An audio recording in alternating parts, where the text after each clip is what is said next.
ஸ்ரீ சௌனகான்வய பயோநதம் பூர்ணச்சந்திரம் ஸ்ரீ ஸ்ரீனிவாச குலப்தனிட்டகந்தம் ஸ்ரீ வேதாந்தேக்மா வசீகரண பிரவீணம் ஸ்ரீ தேகலீஷ குருவரியம் மகம் பிரபத்தேன் ஸ்ரீ சைலச தயாபாட்டம் தீபத்யாதிகுணாநவம் யதீந்திர பிரவணம் வந்தே ரம்யஜா மாதரம் முன்னம்.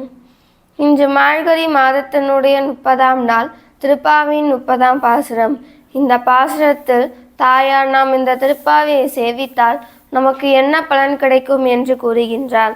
வங்கல் கடகடந்த மாதவனை கேசவனை திங்கள் திருமுகத்தில் சேரிரையா சென்றஞ்சி அங்கப்பறை கொன்ற வாற்றை அணிபுதுவை பைங்கமல தெண்டறியல் பட்டர்பிரான் கோதை சொன்ன சங்கத் தமிழ் மாலை 30ம் தப்பாமே இங்கு பரிசுரைப்பார் 2 மால்வரை தோல் செங்கன் திருமுகத்து செல்வ திருமாலால் எங்கும் திருவருள் பெற்றிம்புருவரெம்பாவாய்.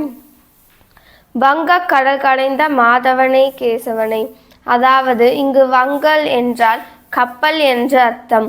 கடல் கடைந்த, இந்த கடலையே, இந்த பால்கடலையே கடைந்த மாதவனை கேசவனை. மாதவன் என்றால் என்றால் மகாலட்சுமி தாயாரை குறிக்கும். மாதவன் என்றால் அந்த மகாலட்சுமி தாயாரை திருமணம் செய்து கொள்பவன். அவன் யார் என்றால் இந்த கேசவன். இங்கு தாயார் என்ன கூறுகின்றார் என்றால் கடலை கடைப்பவன், அதாவது இந்த இக்கரைக்கும் அக்கரைக்கும் நடுவில் பாலமாக நமக்கு படகை ஓட்டி சென்று இக்கரையிலிருந்து அக்கறை சேர்க்கின்றான் பகவான். பகவானா இந்த படகோட்டி கைங்கரியத்தை செய்து கொண்டிருப்பான். பகவான் நம்மை போன்ற சாமானியர்களை சம்சாரம் என்கின்ற இந்த கடலிலிருந்து பரமபதம் என்கின்ற அக்கடலுக்கு அவனே நம்மளை கடக்க செய்கின்றான். அப்படிப்பட்ட காரியத்தை செய்து அந்த பார்க்கடலை அவன் என்ன செய்கின்றான் என்றால் அவன்தான் அந்த பார்க்கடலை கடைந்து இந்த மகாலட்சுமி தாயாரை பெற்று அந்த மகாலட்சுமி தாயாரை திருமணம் செய்து கொண்டான். எப்படி என்றால் கேசவகா கிளேசநாசனகா. இந்த கேசவன் என்ன செய்வான் என்றால் அழகிய கூந்தலை வைத்திருப்பவன். அதை காட்டி மகாலட்சுமி தாயாரை மயக்கி மாதவனாக மாறினான். திங்கள் திருமுகத்து, எங்களுடைய முகம் எப்படி இருக்கின்றது என்றால் திங்களை போன்றிருக்கின்றது. திருமுகம் என்றால் மகாலட்சுமி தாயாரை போன்றிருக்கின்றது. அதாவது திங்கள் எப்படி இருக்கும், அந்த திங்களை பார்த்தால் அந்த தாமரை பூ என்ன பண்ணுமாம், தன்னுடைய முகத்தை அது மூடிக்கொள்ளுமாம். அப்படி மென்மையான தாமரைப்பும் குளிர்ச்சியான சந்திரனை போன்ற முகம் எங்களுக்கு இருக்கின்றது. எப்படி என்றால் மகாலட்சுமி தாயாரினுடைய முகம் போல இருக்கின்றது. அப்படி நாங்கள் வந்தோம். அங்கு அப்பறை கொன்ற வாற்று. தாயார் எங்கு என்று கூறவில்லை, எந்த பறை என்றும் கூறவில்லை. அங்கு அந்த பறை என்று பொதுவாக அனைவருக்கும் கூறிவிட்டார். ஒரு சிஷ்யருக்கு எது பறை என்றால் ஆச்சாரியருடைய கைங்கரியமே சிறந்தது. அதே போன்று இங்கு தாயாருக்கு என்ன வேண்டும் என்றால் சென்ற பாசத்தில் கேட்டார்கள், எத்தனை பிறவி எடுத்தாலும் உனக்கே நாம் ஆட்சேவோம் என்று.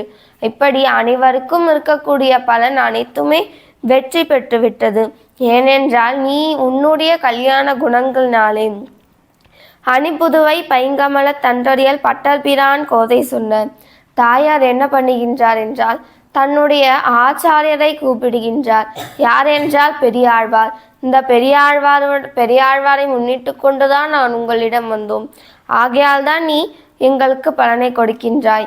ஏனென்றால் ஆச்சாரியரை முன்னிட்டு கொண்டுதான் நாம் என்ன வேணாலும் செய்ய வேண்டும் என்று இந்த பாசுரத்தில் ஆச்சாரியரை கூறுகின்றார். சங்க தமிழ் மாலை 30ம் தப்பாமே, அதாவது யார் ஒருவர் இந்த சங்க தமிழ் மாலை இந்த 30 பாசுரங்களையும் யார் ஒருவர் தப்பாமல் சேவிக்கின்றார்களோ, தப்பாமல் என்றால் ஒன்று கூட விடாமல் அழகாக இந்த தாயார் எப்படி பாடினார்களோ அதே போன்று யார் சேவிக்கின்றார்களோ, இந்த 30 பாசுரத்தையும் யார் சேவிக்கின்றார்களோ, இங்கு பரிசுரைப்பார் 2 மால்வரை தோல் செங்கன் திருமுகத்து செல்வ திருவாரால் யார் சேவிக்கின்றார்களோ அவர்களுக்கு இந்த மகாலட்சுமி தாயார் நித்தியமாக எழுந்தருளிருக்கும் மார்பில் எழுந்தருளிருக்கும் பகவான் கண்டிப்பாக அவர்களுக்கு பலனை கொடுப்பான்.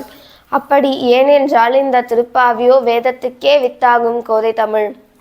எப்படி என்றால் தாயார் இந்த திருப்பாவியில் துவய மந்திரத்தின் அர்த்தத்தை தான் கூறினார்.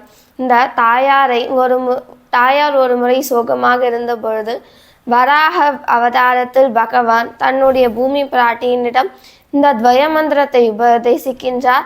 அதையே தாயாரும் இதை நாம் மட்டும் அனுபவிக்க கூடாது, இந்த பூமியில் இருக்கும் அனைவருமே அனுபவிக்க வேண்டும் என்பதற்காக நமக்கு இந்த பூமியில் அவதரித்து இந்த பாவை நோன்புன் என்கின்ற ஒரு வியாஜ்யத்தை வைத்து கொண்டு இந்த திருப்பாவையின் மூலம் நமக்கு அந்த துவய மந்திரத்தின் அர்த்தத்தை கூறினார்.